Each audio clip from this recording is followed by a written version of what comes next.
I'm sorry. I was too, but anymore, if you're going to get a decent spot or you know that it's a secure spot, like this here is all fenced in, there's cameras, there's an attendant. You don't have to worry I, about your shit being stole or I ripped don't off. think it ought to be under the driver's responsibility anyway. I think it ought to be the company's.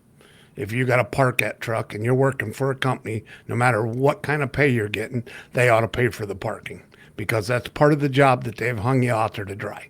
And if you can't have us, I mean, they put us all on a six to six work shift. You know, everybody's got to work off of that stupid logbook, and then we all got to shut down at the same time. So now you got every truck out there shutting down the park, and that one there, it even had in the comments, as far as the company saying, on the weekend, when there's drivers, they have barbecues and everything else there. Like this guy's hanging out. It's like a campground.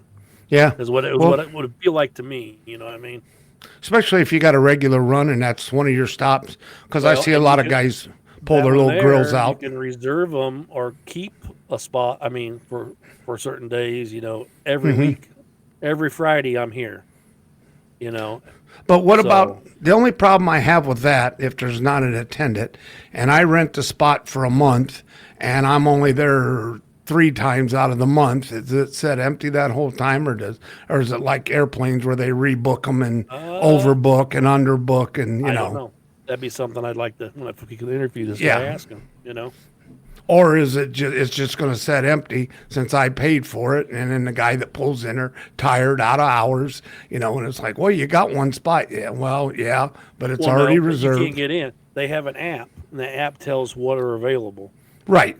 And But I'm everything. just saying, And if you pull up there, I don't think they can overbook them. so Well, there's a gate that you got to get through with Yeah. some of these too, Yep. right? And, So- and your phone's what works as the opener. But I'm not saying that. I'm the guy that pulls up there and goes, "Hey, I want to rent it for the night." Well, You don't talk to we're nobody. we're booked solid. Oh, We yeah. can't do it, and it's like I can see I know. spots empty, but Well, it don't work that way. You don't. I talk know, to nobody. but it's all on the app, all on your phone.